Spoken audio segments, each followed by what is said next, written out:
Bhlm_02_. I pushed the door open. Rajesh was comfortably laying on the bed as he talked on the phone when I walked in. I knew exactly what I was supposed to do, so I didn't have to wait for him to give me instructions. As a matter of fact, I preferred giving the instructions. I walked to the dressing table and put my phone down, then walked to the middle of the room where I slowly inspected the pole. From the corner of my eye I noticed how he was stealing glances at me. He was better looking than I expected him to be.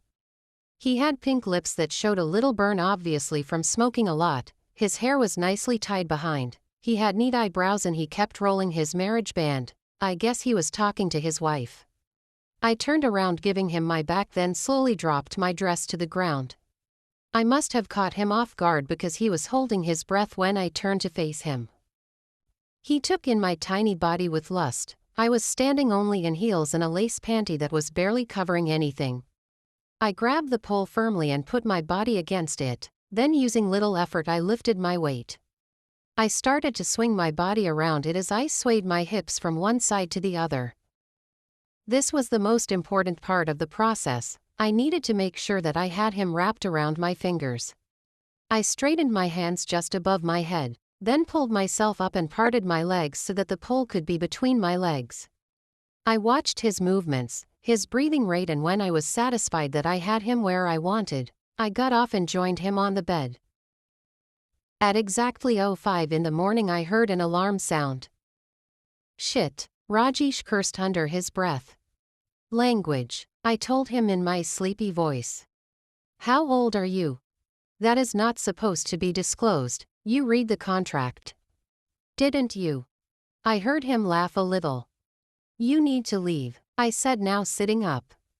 What? He asked, surprised. The contract, Rajesh. You leave at 05. I repeated.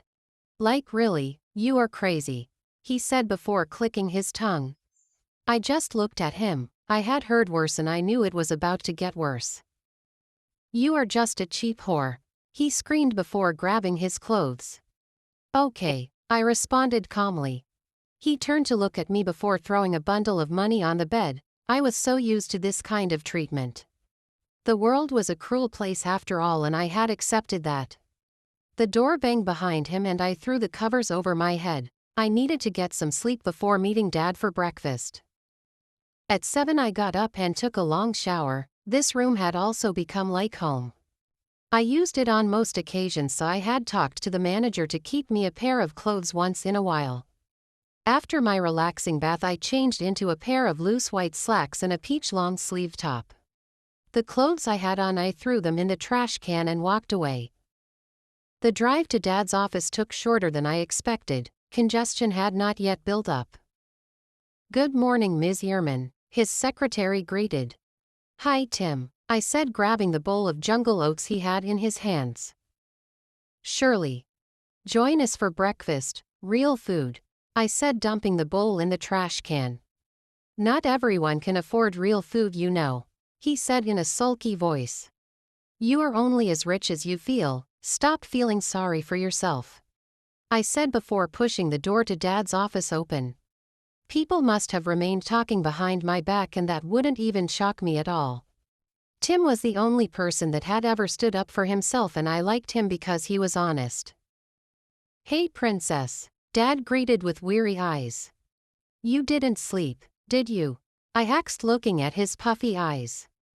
Surely, how do I sleep knowing fully well that my child is out there gallivanting the streets of Lusaka? He asks.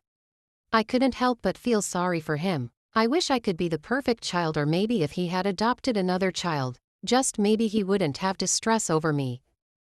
Dad, you know that I love you, right? I asked with bent, pouted lips. Surely love is shown. Love is supposed to be seen by the person you claiming to give it to. How do I know that you love me when you go against each and everything I and your mother tell you? I don't have a mother, I said, looking at my feet. Surely don't. Dad, you are the only parent I have ever known. My mother gave me up at birth. I don't know any woman as a mother figure in my life, I said, feeling uneasy. Come here, he said, opening his arms. I went to him and hugged him. The only man that I knew loved me with no questions asked. Sorry to break up this lovely moment, but I need to talk to you, sir. A lady said. Both I and Dad turned to look at her. She was in tears, and just then Tim walked in. Sir, I will take it from here, he said, trying to distract the lady. I am not going anywhere, Timothy. It's high time this lady knows her place, she said, pointing at me with her cheaply done nails. I can show you a good beauty salon, I said. What? All three asked at the same time. Oh, your nails, sweetheart. They are ugly, I said, showing off my hand. This is what I am talking about, Timothy. This girl has no respect at all. All of you just calm down. I need to know what is happening here. Dad cut in. After a few seconds, the girl spoke up again. Sir, I work here too. I am sure you don't know me because you are a very busy man, but I believe your daughter is crossing her boundaries. What boundaries? I hex. Sir, I think your daughter is forcing herself on my fiancé. This Timothy. Dad hex. Your friend and author Winnie. Hibiscus.